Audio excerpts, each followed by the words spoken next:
Picture this. It is the morning of May 1st, 1933.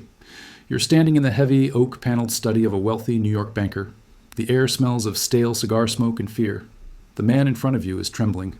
His hands, usually steady enough to sign million-dollar contracts, are shaking as he reaches for the dial of his wall safe. Click, click, click. The heavy steel door swings open. But instead of the warm, reassuring glow of gold bars, he stares into a black void. The safe is empty. He has not been robbed by cat burglars. He has not been raided by the mob. He has been robbed by the very people he voted for. He has been robbed by a piece of paper signed by the President of the United States. Executive Order 6102, the order that made the possession of monetary gold a federal crime punishable by 10 years in prison. Now, let us cut to the present day. Or rather, let us fast forward 18 months into your future. It is a Tuesday morning in late 2026. You wake up, reach for your phone, and open your crypto wallet app. You expect to see your balance. You expect to see the numbers that represent your freedom, your escape pod from the dying fiat system. But instead, you see a gray screen, a spinning wheel of death. And then a notification pops up. It is not an error message. It is a legal notice. Access to this wallet has been suspended pursuant to Federal Regulation 880. Please contact the Department of Treasury to verify the origin of your funds. You feel a cold knot tighten in your stomach. It is the exact same feeling that Banker felt in 1933. The technology has changed. The asset has changed. But the predatory instinct of a bankrupt state remains exactly the same. Before we go any further, you need to understand the rules of the game we are playing. The algorithms that run this platform are designed to suppress this kind of information. They want you watching cat videos, not preparing for financial martial law. If you want to receive these warnings before the hammer drops, you need to break through their suppression filter right now. Subscribe to the channel and like this video. Do it not for me, but to signal to the digital system that you are awake and demanding the truth. Leave a comment below to mark your presence among the resistance. Now, let us look at the trap they have built for you. The greatest lie you have ever been told is that Bitcoin is unconfiscatable. You have been fed a libertarian fantasy that because you hold your private keys, you are untouchable. Not your keys, not your coins, they chant like a religious mantra. It is a beautiful slogan. But in the face of a desperate, dying empire, it is dangerously naive. You're thinking about cryptography. The government is thinking about biology. They do not need to crack the SJ256 encryption algorithm. They do not need to guess your 12-word seed phrase. They just need to crack you. They need to apply enough pressure to your physical life until you hand over the keys voluntarily. This is what happened in 1933. The government did not go door to door seizing gold with brute force. They simply made it impossible to use gold in the economy. They made it a crime to hold it. They turned law-abiding citizens into felons overnight. And the vast majority of people, terrified of losing their freedom, marched to history is not a straight line. It is a spiral. We are circling back to the same coordinate, but on a higher level of technology. The United States government is currently drowning in $35 trillion of debt. The interest payments alone are consuming the entire tax revenue of the country. This is a mathematical death spiral. There is no way out.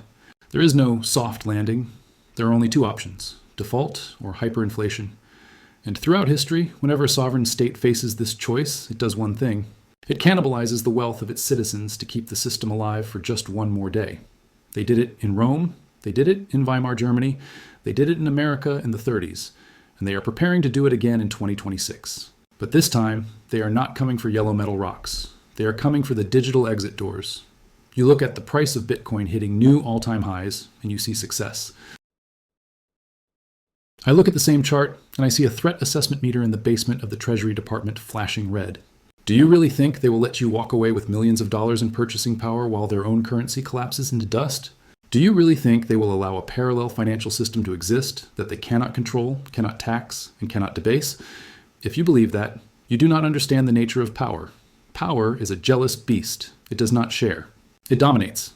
The attack vectors are already being tested. You see them in the news, but you dismiss them as regulatory noise. You hear about Senator Warren's anti-money laundering bill. You hear about the crackdown on privacy mixers like Tornado Cash. You hear about the arrest of developers who write open source code.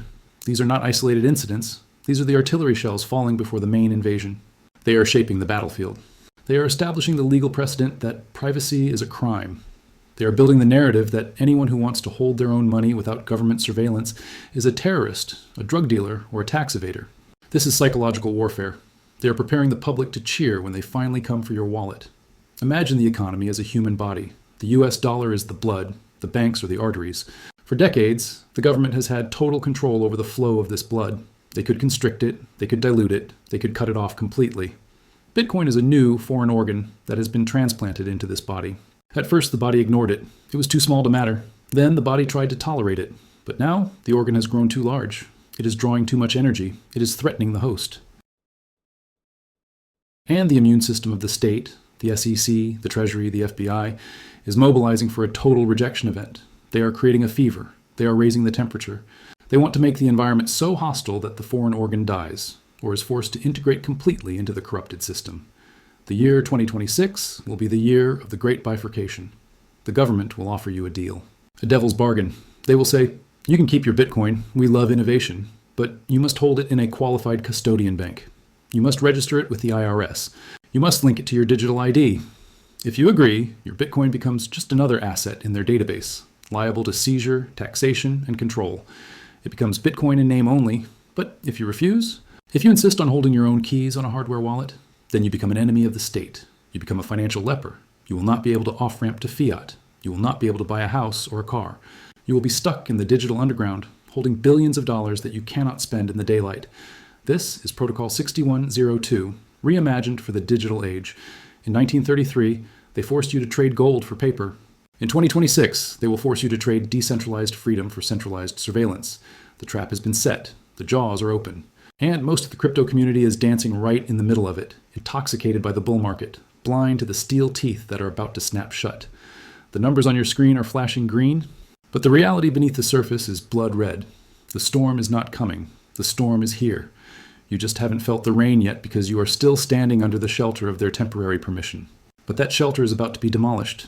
Let us strip away the illusions and look at the naked machinery of the trap. To understand how they will catch you, you must first understand that you have already been caught. For the last 10 years, you have been walking into a prison cell day after day, thinking it was a luxury hotel suite. The door has not locked yet, but the bars are already in place. The bait that lured you in was convenience. The weapon that will destroy you is visibility. We need to talk about the 3 most dangerous letters in the financial alphabet. KYC. Know your customer. It sounds so benign, doesn't it? It sounds like a friendly banker wanting to remember your birthday. In reality, it is the digital equivalent of branding cattle. Every time you signed up for a centralized exchange, every time you uploaded a photo of your driver's license, every time you took a selfie holding a piece of paper with today's date, you were not verifying your identity. You were confessing. You were creating a permanent, immutable link between your biological existence and your digital assets. You handed the government a map to your treasure chest.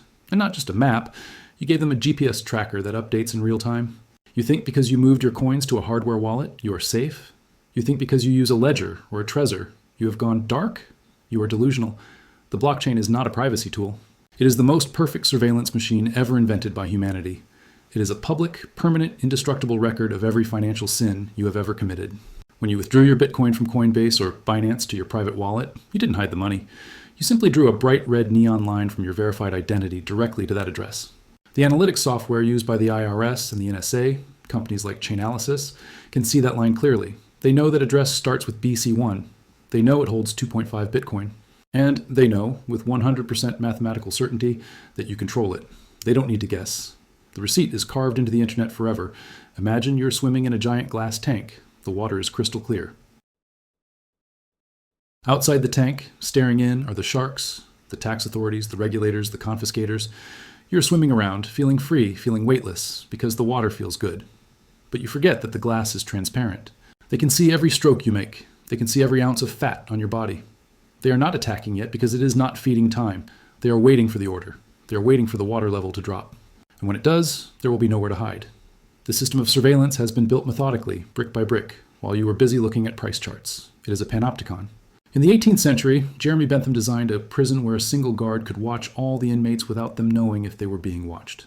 The inmates had to behave perfectly at all times, because the gaze of the guard might be on them. The blockchain is the digital panopticon. You never know if an IRS agent is looking at your wallet right now, but you know they can. And that possibility creates a prison in your mind. It forces you to self-censor. It forces you to be compliant. It breaks your spirit before they even touch your money. The trap relies on a fundamental misunderstanding of what money is in the eyes of the state. To you, money is property. To them, money is a privilege. The legacy financial system is a closed loop, a circulatory system where every red blood cell is tracked. Cash was the only anomaly, the only leak in the system where privacy could exist. But cash is dying. It is being suffocated.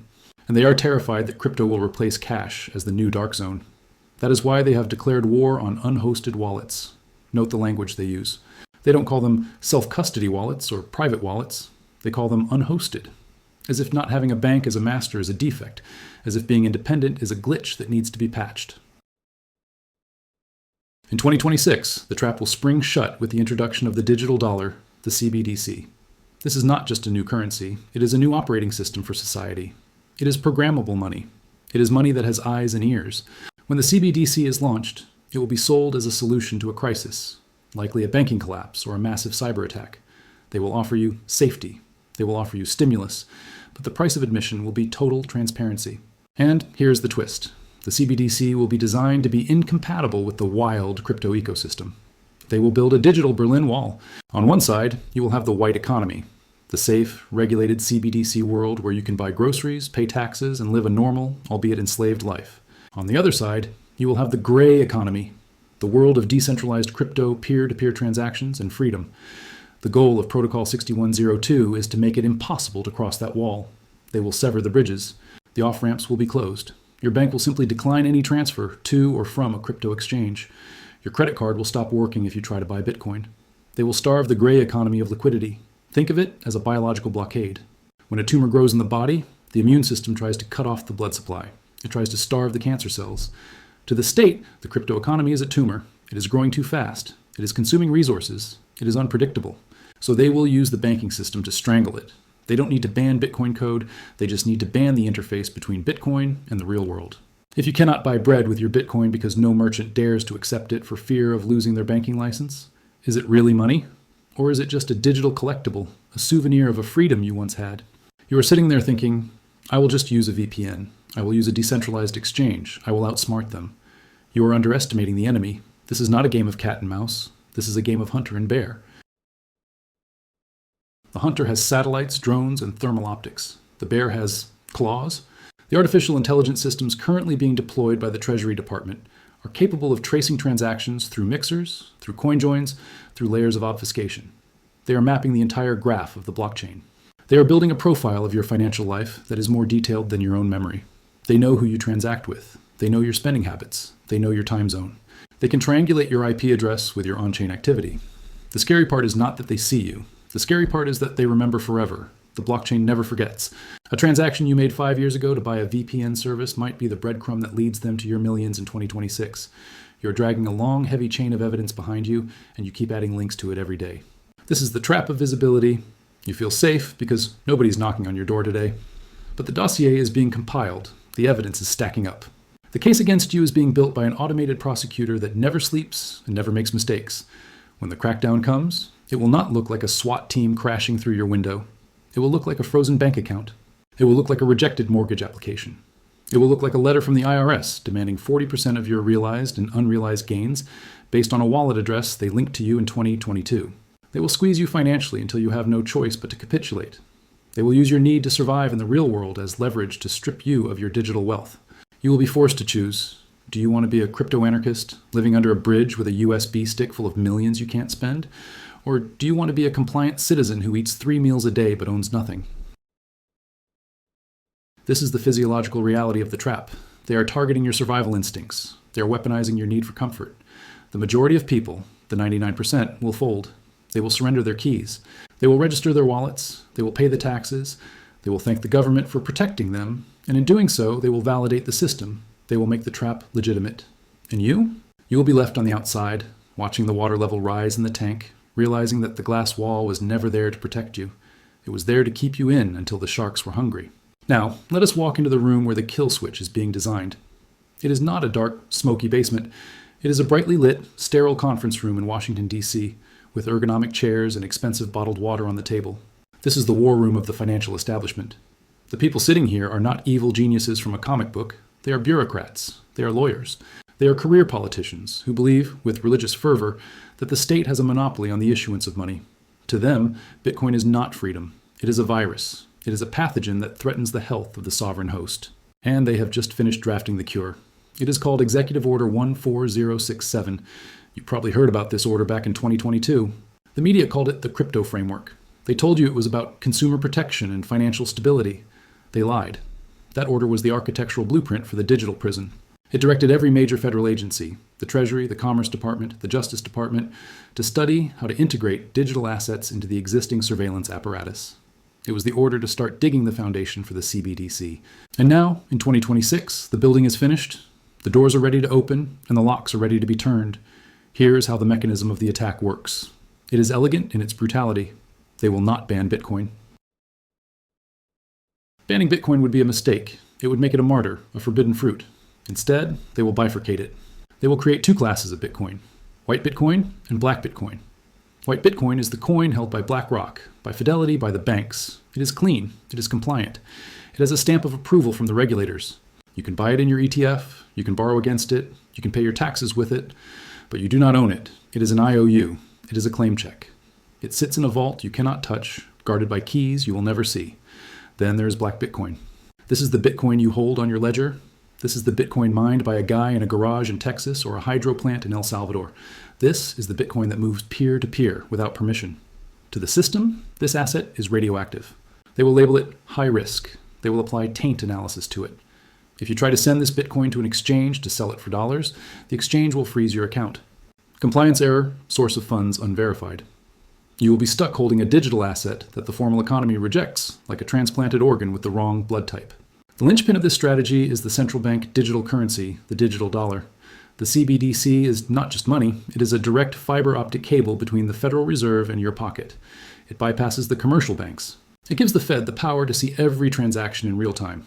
But more importantly, it gives them the power to program money.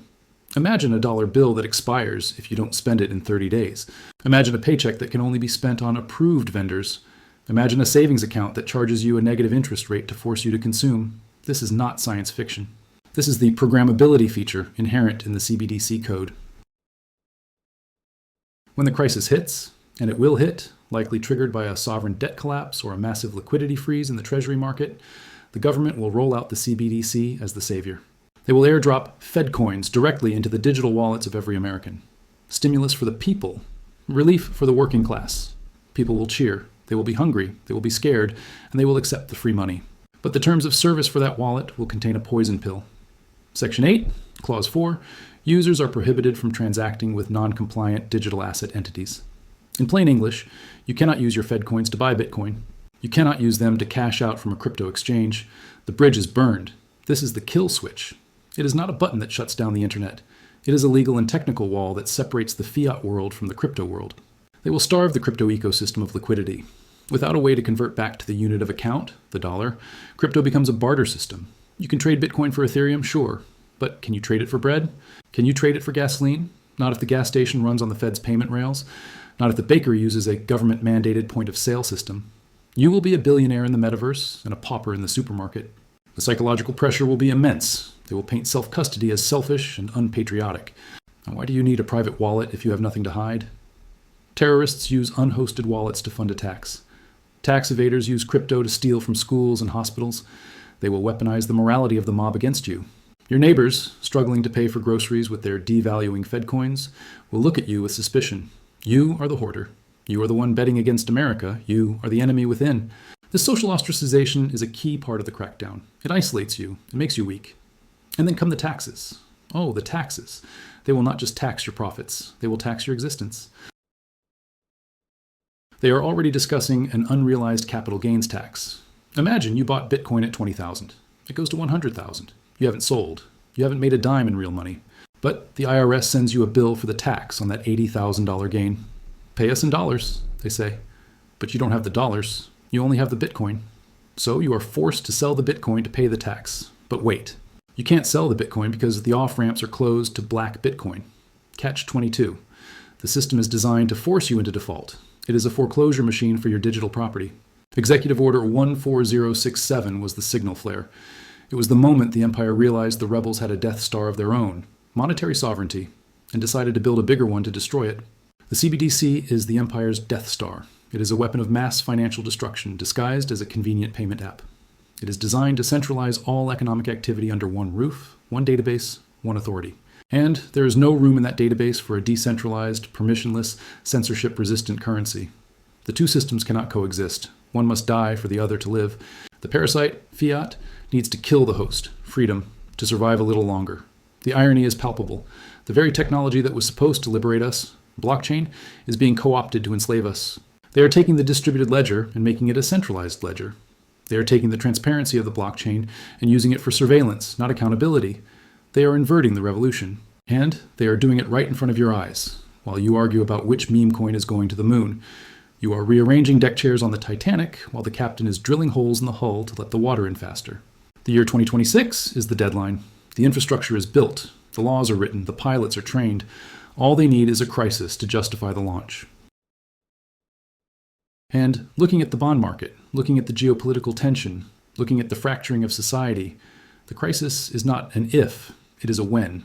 And when is remarkably close. The kill switch is primed, the finger is hovering over the button, and you are sitting there with your hardware wallet, thinking you are safe because you wrote down 12 words on a piece of paper. You are bringing a knife to a nuclear war. We have reached the end of the line. The theory is over. The history lesson is over. Now we are standing on the platform, and the last train out of the station is blowing its whistle.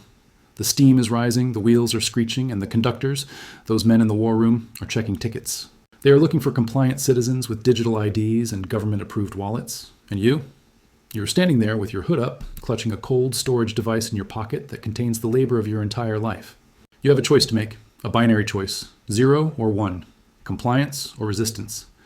There is no middle ground in the world of 2026. The gray zone is being paved over. The year ahead will be defined by the Great Split. Society will fracture into two distinct tribes, separated not by politics or religion, but by their relationship to the state's money. On one side, you will have the blue checks. These are the people who accepted the deal. They linked their identities to the CBDC. They moved their Bitcoin to the white custodians. They pay their taxes in real time, every time they buy a coffee. They are safe. They are comfortable. They have access to credit, to travel, to the good internet. But they are cattle. They are grazing in a fenced pasture, fattened by stimulus, waiting for the butcher. Their wealth is not theirs. It is a lease that can be revoked at any moment for bad behavior. One wrong social media post, one wrong donation, and click, their wallet is frozen. They are free range, but they are not free. On the other side, you will have the ghosts. This is the new underground. These are the people who refuse to sign. They kept their keys. They run their own nodes. They use privacy tools that the government has declared illegal. They transact in the shadows, peer-to-peer, building a circular economy that bypasses the banks entirely. They are the digital resistance. Life for a ghost will be hard. You will be excluded from the formal economy. You might not be able to get a loan. You might have to buy groceries with cash, if it still exists, or barter with other ghosts. You will be demonized by the media as a pariah, but you will have something the blue checks lost long ago: sovereignty. Your money will be yours. It cannot be debased. It cannot be censored. It cannot be confiscated. This is not a movie. This is the physiological reality of financial survival. In nature, when an environment changes drastically, a species has two options: adapt or migrate. The blue checks are adapting to the cage. The ghosts are migrating to the wild. You have to decide which species you belong to. And you have to decide now. You cannot wait until the order is signed. You cannot wait until the off-ramps are closed. By then, the biometric scanners will be at every choke point. If you choose to be a ghost, you need to prepare. Holding Bitcoin is not enough. You need to learn how to use it without touching the surveillance grid. You need to understand coin joins. You need to understand the Lightning Network. You need to understand how to acquire non-KYC coins. Bitcoin that has no history, no link to your identity. This is dangerous knowledge. It is the knowledge of the smuggler, the partisan, the freedom fighter. But in a world of total surveillance, privacy is the only armor you have. You also need to build your tribe. A lone wolf dies in the winter. A ghost cannot survive in isolation. You need to find others who see the truth. You need to build networks of trust, local communities where you can trade goods and services for crypto without involving a bank. This is how the resistance survives. Not by attacking the state, but by ignoring it. By building a parallel system that makes the state irrelevant. The government can ban an exchange. They can shut down a website, but they cannot shut down a network of millions of people who have agreed on a different truth. They cannot kill an idea whose time has come. The window of opportunity is closing. I'm not saying this to scare you. I'm saying this because I see the blueprints. The system is desperate. A desperate animal is the most dangerous kind. They know the dollar is dying. They know they have lost the trust of the people. Their only play left is force. They will use the CBDC as a digital leash to choke the life out of any alternative. They will make it painful to be free. They will make it convenient to be a slave. This is the ultimate test of your conviction. Did you buy Bitcoin because you wanted to get rich in fiat? Or did you buy it because you wanted to exit the fiat system entirely? If it was just for the number go up, you will fold. You will sell. You will comply. But if you are here for the revolution, then buckle up. The real fight is just beginning. Look at your hardware wallet one last time. It is not just a USB stick. It is a vote. It is a weapon. It is a lifeboat. Do not give it up. Do not let them scare you into submission.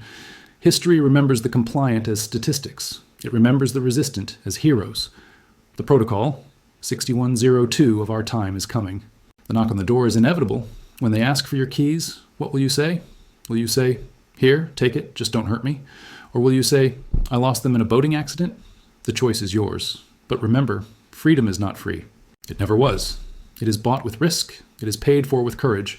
And the bill is coming due in 2026. The lights in the station are flickering. The conductor is shouting, "All aboard!" The doors are sliding shut. The blue checks are sitting in the warm, lighted cars, staring at their screens. The ghosts are slipping into the shadows, disappearing into the night, carrying the fire of a new world in their pockets. Where will you be when the train leaves? Standing on the platform with empty hands, or running through the dark with the future in your grip?